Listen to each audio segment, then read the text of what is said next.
Hi, today is March 26, 2026, and here are my poems for the day. The first one is poem number 469 for the year 37. Around 5 o'clock this afternoon will mark the 37th anniversary of the very last time I used marijuana. Around 2 o'clock this afternoon will mark the 37th anniversary of the very last time I drank alcohol. As usual, I had woken up that Easter morning determined I would not do any drugs. The next day I had woken up with the tiniest glimmer of hope and an inkling of a plan. Over time, the hope increased and the plan took shape. And here we are in what appears to be 2026. In theory, the secret to long-term abstinence from drugs is to abstain from drugs and not die. But the true solution is a bit more involved. Poem number 470, The True Solution. The true solution, he was told, was to completely reinvent the self, to basically become a completely different person. At first, the ego objected, saying that it liked itself the way it was. But eventually the pain of remaining as he was became so great that he told the ego to go fuck itself.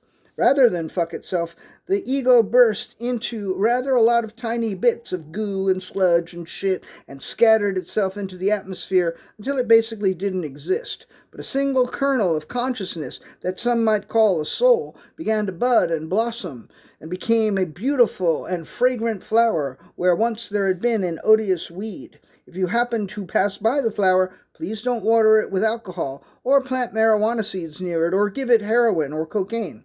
The true solution really works, but that's no reason to tempt fate. Poem number 471, Mr. Spaghetti Head.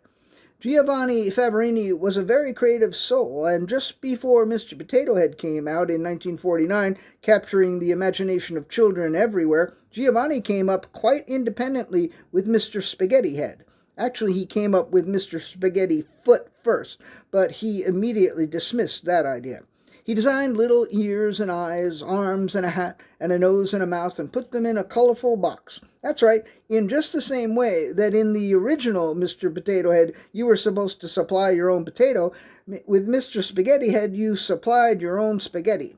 Perhaps one of the reasons for the complete failure of Mr. Spaghetti Head was that it was not clear whether the various accessories were meant to be added to a bowl of cooked spaghetti with sauce or to raw spaghetti. Either way, the whole thing seemed quite unworkable, which is why Giovanni, a most creative soul, is virtually unknown today.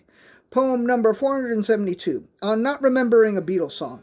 This morning, for almost 2 seconds, a song popped into my head, and I couldn't remember whose song it was, and it was a Beatles song. What I remembered was two triumphant timpani hits. I couldn't remember whose song it was. And it was a Beatles song. What I remembered was two triumphant timpani hits, and I was like, what the fuck song is that? And then I realized it was Every Little Thing. Admittedly, it's not a song I think about much, but I was listening to Beatles for Sale earlier this week, and so I had recently heard it. But coming as it did in the middle of side 2 of an album with a lot of very strong songs, perhaps I can be forgiven for forgetting it. But let me tell you, it isn't often that I don't immediately recognize a Beatles song. But this was one of those times. And the last poem of the day, poem number 473, On Not Knowing a Beatles Song. The Beatles remix album Love came out in November 2006. I bought that shit immediately, even though I had a 1-month-old child. When I got to the 7th track, which was a mashup of several songs, I recognized Drive My Car and the word, of course. But at some point I was like, what the fuck song is this? It was What You're Doing, which is the song after Every Little Thing on the Beatles for Sale album. Unlike most of the Beatles albums, I guess I didn't really play Beatles for Sale over and over and over and over in my teens and my 20s and my 30s or even my 40s or my 50s or the first half of my 60s. Fuck me, I've been around a long time, more than long enough to know the Beatles a lot better than I do. All right, that's it. Thank you. I appreciate you.